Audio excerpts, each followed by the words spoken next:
I wanted to take some time to explain to you how I structure my training, not just in the garage gym, but anywhere really.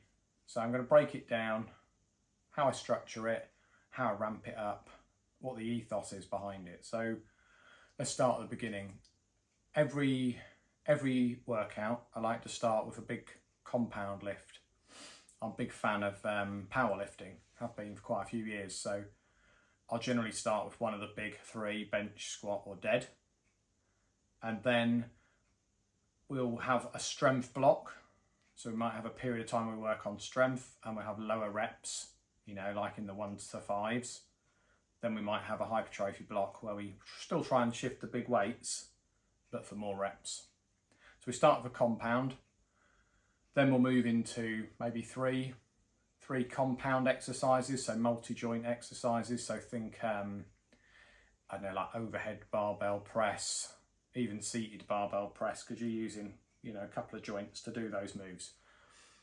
We'll load those up. And then I'd like to finish with isolation moves. So think, bicep curls or tricep extensions. And I might even superset those. So all in, there's a compound, maybe 3 or 4 multi-joint, and then maybe a pair of isolation moves. Now, in early weeks, I can get all that done in about an hour. But in the later weeks, because I'm pushing the bigger weights on the compound, it takes longer to warm up. So that might become an hour and a quarter, hour and a half. And I might be resting a bit longer. So in terms of rest, I will have, 2 to 3 minutes on the big move, the compound, maybe 2 minutes, 2.5 minutes on the multi-joint, and then minute and a half on the isolation. Not hard and fast, but I do time it. But again, in later weeks, I might have a little bit longer. In earlier weeks, I might have a little bit less. When I talk about weeks, what I'm doing is I'm usually working a 6-week block, sometimes 8, but usually 6. Weeks 1 and 2 are about learning the workout, getting the machine, the machine settings or the rack settings right, feeling it out and going, I know what I'm doing, and I've got maybe 2, 3, 4, even 5 reps in reserve. Weeks 3 and 4, we start to push the weight up. We know the workout, we start to add more intensity, probably getting down to 1 or 2 in reserve for each set, but the very last set of every exercise should be to 0. Failure or 0 reps in reserve. If you reps in reserve are how many more could I have done when I finish. So 0 is either I failed or I wouldn't have got the other one. I guarantee I wouldn't have got the other one. And then weeks 5 and 6 all out. So every exercise, every set to failure or to 0 in reserve, really pushing. The reason I stage it like that is because I used to just push hard for 6 weeks. Heavier, sick. Almost every week 6, I would get poorly. Nowadays, that doesn't happen. So I ramp it up, I peak, then usually I'll rotate the workout and start again. So I'll go to a different plan. So maybe I'll go strength, hypertrophy, or I'll go strength, hypertrophy. Sometimes it's going so well, I push to week 7 and 8, and I basically replicate week 6 and go 7 and 8, and we keep going. I've been doing strength blocks for quite a while recently, so what I'm going to do, I'm going to treat myself. I'm going to program a machine-only block. So I'm going to go to the commercial gym, maybe for 3 or 4 weeks, and just do machines. I'm going to take all the load off my tendons, all the load off my joints, and I'm just going to go and use machines just for 4 weeks. Load up on the collagen, load up on the creatine, prioritise recovery. So we talked about how I structure the exercises. We've talked about how I ramp them up over, say, 6 weeks. We've talked about reps in reserve. There's a few other techniques. Now, we don't throw all of these things in together, and it depends whether you're a beginner or more advanced. If you're a beginner, you just get through your workout. You learn the exercises, you push as hard as you can. You're a bit more advanced, you start to do things like reps in reserve. A bit more advanced still, you might do things like rest pauses. And so, good example of this the other day, I was deadlifting.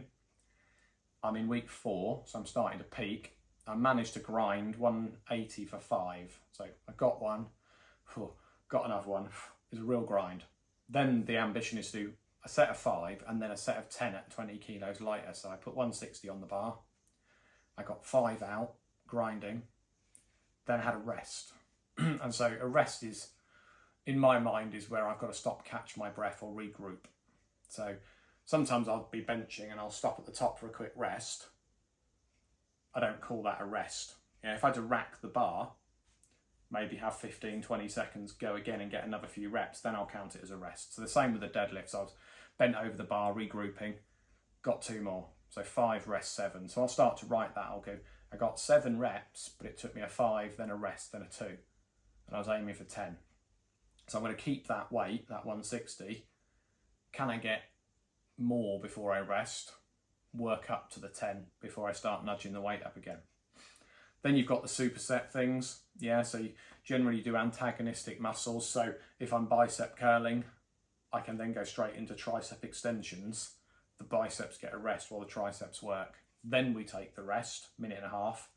Then we go again. They're good if you've got to compress your workout and make it a bit quicker.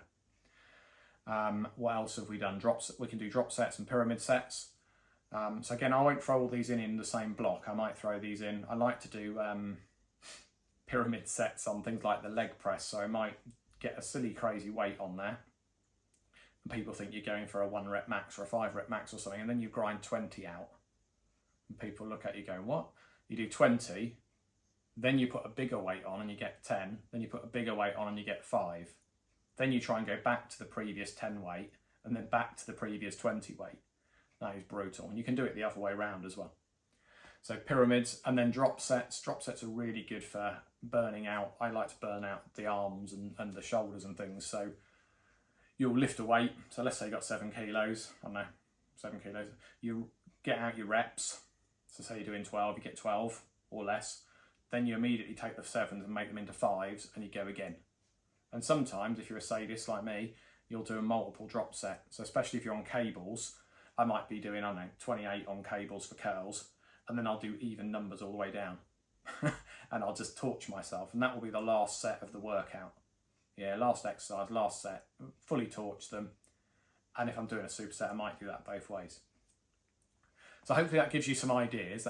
I'd love it if it prompts some conversation. Feel free to message, pop it in the comments, let's talk about it, kick it around. But think about these things as tools in a toolbox. You've got a toolbox. Sometimes you need a spanner, sometimes you need a hammer, sometimes you need a screwdriver. You rarely need to get every tool out to do every job. All right, so don't try and use every tool in the toolbox for every job that you do. If you need a hammer, use a hammer. If you need a screwdriver, use a screwdriver. So hit me up in the comments. Let me know how you train and how it compares.